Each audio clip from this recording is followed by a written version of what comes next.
এই হচ্ছে সেই চিয়াংমাই বা রেড আইভরি আমটা। এর আগে একটা কাটা হয়েছিল, রিভিউ দেওয়া হয়নি। তো এটা পাকে হচ্ছে আপনার আগস্ট মাসে, এক্সট্রা লেট ভ্যারাইটি। তো আমরা পেরে ফেলছি জুলাইয়ের 5 তারিখেই, আজকে জুলাইয়ের 10 তারিখ। আমটা এর আগে একটা কাটছিলাম, এর আগে এই আমটা আমাদের ওজন আছে গড়ে প্রায় 950 গ্রাম, 850 গ্রাম এরকম। তো যেটা কাটা হয়েছিল এটাকে ভালোই সুস্বাদু লাগছে, আমার বাচ্চারা খুবই পছন্দ করছে। তা এখন এটা আমরা কাটবো, দেখি কী অবস্থা ভিতরে। কালারটাও ভিতরে অরেঞ্জ, খুবই সুন্দর একটা কালার।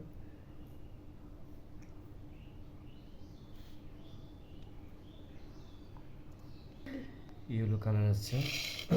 তো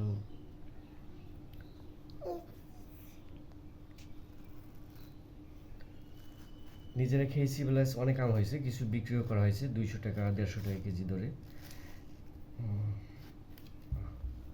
বাহ, খুব সুন্দর, খুবই সুন্দর কালার ভিতরে। এখানে একটু মনে হয় ছত্রাকের আক্রমণ হয়েছে।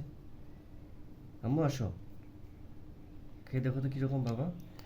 আচ্ছা, ব্রিক্স মাপার যন্ত্র আসলে নাই, সেই জন্য এমনি রিভিউ করছি।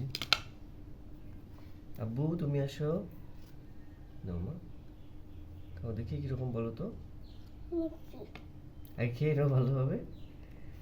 মিষ্টি অনেক, সত্যি।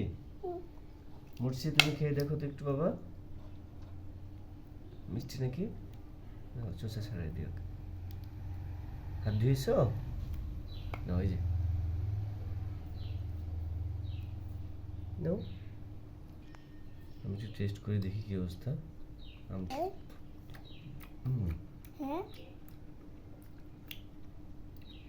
আলহামদুলিল্লাহ, খুবই সুস্বাদু। একটু খেয়ে নাও। ঠিক আছে। আলহামদুলিল্লাহ, খুব ভালো একটা আম। এই রেড আইভরি ফলানো হয় ভালো। আমের সাইজ তো বললামই, প্রায় 1 কেজি, 800 থেকে 1 কেজি ওজন আছে। প্রথম বছরের ফলন। তো আপনারা এটা লাগাইতে পারেন, ভালো জাতের একটা আম। ধন্যবাদ সবাইকে।